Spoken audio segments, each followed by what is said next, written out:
Shalom jemaat GGA yang terkasih di dalam Tuhan Yesus Kristus. Senang sekali saya bisa mengunjungi Anda secara online. Di tengah situasi seperti saat ini yang kita tahu semua adalah pengalaman pertama kali di mana apa yang Tuhan katakan di firman itu betul-betul kita alami. Namun di tengah-tengah situasi seperti ini, ingat akan janji Tuhan. Dia tidak akan pernah meninggalkan Anda atau membiarkan Anda. Dia tidak pernah terlelap. Dia penjaga Israel yang terus menjagai Anda keluar masuk dimanapun Anda berada. Namun kita mau tahu bagaimana menikmati perlindungan Tuhan melalui janjinya itu. So kita akan membagi dan mendengarkan. Saya dikuatkan, Anda juga dikuatkan karena pedang firman itu pedang bermata dua. Bagaimana pembelajaran dari semua hamba-hamba Tuhan, karakter-karakter dalam Alkitab yang memberi contoh yang konsisten untuk kita tiru. Saya ingat doanya Raja Salomo pada waktu dia diangkat menjadi Raja Israel, pengganti ayahnya di usia yang sangat muda, di mana dia berkata, aku ini orang muda dan tak berpengalaman. Kemudian dia dalam dialognya dengan Tuhan, dia berkata, kalau kita semua seperti ayahku Daud mentaati firman, memegang firman Allah, maka perlindungan Tuhan akan terjadi dalam kehidupan seluruh bangsa Israel, satu negara, satu kerajaan dilindungi Tuhan.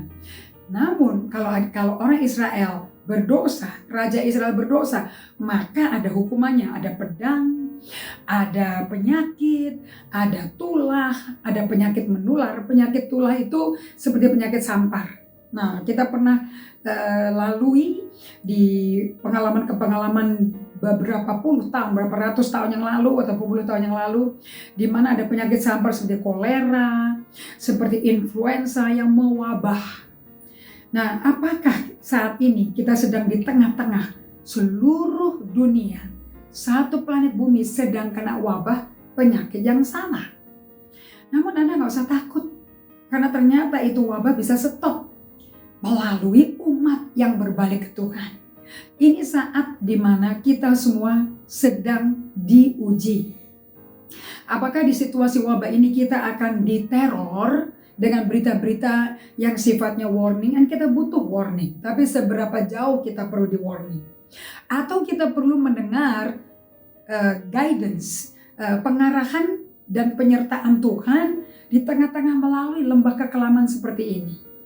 Nah, kalau Raja Salomo berdoa berkata, kalau sampai kita kena pestilence, kena penyakit sampar, tulah, Raja Daud juga ngajarin, itu karena ada yang berdosa. Kita mesti kembali ke Tuhan, merendahkan diri, mencari wajahnya untuk mendengar dia. Problemnya sama saya dan problemnya dengan banyak kita semuanya. Kita semua ini kena wabah selama ini, wabah kesibukan, wabah buru-buru. Nah, dengan ada wabah penyakit ini, wabah jiwa kita itu sekarang mulai diredakan. Dengan cara bagaimana? Merendahkan diri, cari waktu yang tenang, pergi ke tempat yang sunyi untuk mendengar Tuhan. Tidak untuk meminta-minta, karena Tuhan berkata sebelum kamu minta, aku sudah tahu, aku sudah jawab. Jadi kondisi di planet bumi sepengetahuan Allah, tapi bukan dia yang bikin sama sekali. Nah, namun bagaimana kita mengundang Allah intervensi hidup kita pribadi, intervensi seskala nasional, bisa nggak? Bisa, karena Alkitab kita isinya wabah secara suatu bangsa negara dibersihkan, disetop Tuhan, karena rakyatnya, pemimpinnya merendahkan hati, mencari Tuhan dan berdoa. Di situ Tuhan sembuhkan tanah itu, negeri itu. Kita sudah dengar banyak sekali firman Allah 2 Tawari 7 ayat 14. Teguran Allah kepada bangsa Israel yang juga hukumannya kena pedang, banyak yang mati, kena wabah. Namun pada waktu rajanya dan seluruh tua-tuanya dan seluruh imamnya dan rakyatnya merendahkan diri, mencari Tuhan dalam bentuk sampai berpuasa, dan Tuhan menjawab. Dan bahkan jawaban Tuhan simpel. Saya diingatkan nih 2 Tawari 20. Jawaban Tuhan itu sederhana sekali. Jangan takut, Nomor 1 dia katakan itu. Nomor 2, peperangan ini milik Tuhan. Kapan kita bisa mengizinkan Tuhan berperang atas nama kita? Itu terjadi pada waktu kita merendahkan diri, mencari muka Tuhan, untuk mendengar, bukan untuk minta mujizat, bukan untuk minta apapun, just to be with Him. Karena pada waktu kita bersama Dia, Dia bersama kita. Saya baru ingat Roma 8 ayat 31-36. Allah di pihak kita, siapa yang bisa melawan kita? Tidak ada penyakit sampar, tidak ada penindasan, tidak ada kemiskinan, tidak ada apapun yang bisa memisahkan kita dari kasih Allah. Bukankah itu? Tapi itu jaminannya baru tercapai kalau kita merendahkan diri. Di musim seperti ini, bukan di negara kita saja yang mengalami panik, mengalami ketakutan. Saya nggak mau terlalu menggampangkan. Oh, kalau kamu takut, benar loh, Allah tuh tidak memberi pada kita roh ketakutan. Saya mau ngajak Anda, karena saya pun memproses perasaan saya. Dari rasa panik, rasa bingung, rasa takut. Karena saya nggak pernah bayangkan kalau sampai bisa kena virus corona ini, COVID-19, dengan sakit seperti flu, influenza, namun fatal. Bisa sampai kerusakan paru-paru, dengan tanda-tanda pneumonia dulu, kemudian paru-parunya fibrosis. Nama-nama ini kadang-kadang buat orang awam menakutkan, saudara-saudara. Tapi saya mau kasih tahu pada Anda semuanya, kita nggak perlu mempelajari sedetail mungkin sebagai orang awamnya yang bukan lulusan kedokteran. Detail mempelajari istilah-istilah medis yang kita juga nggak ngerti, tambah bingung. Kenapa nggak kita rendahkan diri kita? Datang kepada pangkuan Bapa yang menjaga kita, toh kita anaknya. Dan dia berkata, kalau kamu memegang penuh keyakinan Tuhan, lari ke pangkuannya Dia. Berdiam diri, mendengar Tuhan. Dan dia berkata, kenali aku Tuhanmu. Kenali aku Jehovah Rafa. Kenali aku Allah Jehovah Sidkenu, keadilan kita. Kenali Allah El Shaddai, seperti ibu yang merawat anak-anaknya. Kenali Allah sebagai Jehovah Jireh, Allah yang menyediakan bagi kita semua. Kenapa kita nggak datang pada Dia? Sebab Dia berkata di kitab Ibrani 4 bahwa aku akan melindungi kamu dan memberikan kamu rahmat dan kasih karunia pada saat kamu butuh pertolongan. Bukankah ini saat kita total secara keseluruhan bangsa Indonesia butuh pertolongan Tuhan? Karena vaksinnya belum diketemukan, saudara-saudara. So, kita punya pembela, penolong, penyembuh, ampuh, dan firman-Nya tidak bisa berubah. Langit dan bumi akan berlalu, tapi Tuhan kita, firman-Nya tetap kekal selama-lamanya. So, mari kita pegang firman-Nya, saudara-saudara. Yang saya mau ajak Anda saat ini adalah memberikan satu pertanyaan Anda. Pertanyaan ini penting. Apakah di tengah-tengah musibah ini, di tengah-tengah wabah pandemik ini, Anda menyediakan ruangan dalam hidup Anda untuk menyendiri dalam ketenangan agar Anda bisa mendengarkan suara Tuhan? Apa instruksi Tuhan membuat kita pada waktu tulah berlalu, pada waktu penyakit sampar berlalu, seperti Mazmur 91 katakan, namun Tuhan membangun perisai bagi kita. Tuhan menjadi gunung batu kita. Nah, kalau Dia butuh gunung batu kita, dan Anda berdiam, dan Anda aware daripada kehadiran Dia. The key is, do we have awareness of His presence? Apa kita memiliki kesadaran akan kehadirannya? Do you know that He's present now? Apakah Anda tahu Dia hadir sekarang? Dan kalau Dia hadir, tidak ada senjata menimpa kita akan berhasil, saudara-saudara. Semua serangan, tantangan, tuduhan apapun tidak akan mengena pada kita. Itu adalah janji Tuhan, warisan bagi hamba kebenaran. Jadilah hamba kebenaran. Bagaimana kita jadi hamba kebenaran? Dengan posisi kita, hati, pikiran, jiwa kita tertuju pada Dia. Dan pada waktu kita tertuju pada Dia, kita percaya. When we believe, waktu kita percaya, Dia memperhitungkan itu sebagai kebenaran. Ingat Abraham ya, di Roma 4 ayat 17 sampai 20. Karena iman, walaupun badannya sudah mati pucuk, namun imannya tidak menjadi lemah. Badan habis total kekuatannya.